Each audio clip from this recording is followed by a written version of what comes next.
This is where you find out about the G-spot in Revit. Oh wait, the generative spot in the D-Algo suite. Sorry, we always want to do a G-spot joke, because we're cheap.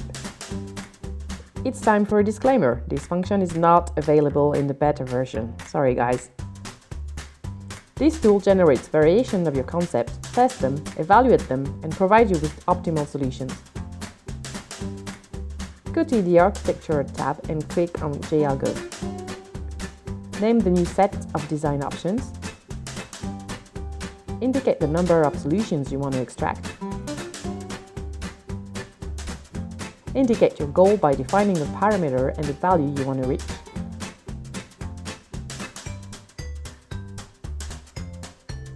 Add any of the global parameters applied to the project to the variable group. Give a minimum and a maximum value to each parameter. It will limit the range of possibilities and reduce the computation time. Add a new variable by clicking on plus.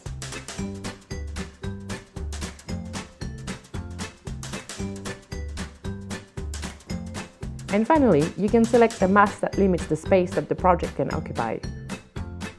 This way, the algorithm will only offer solutions that respect this restriction.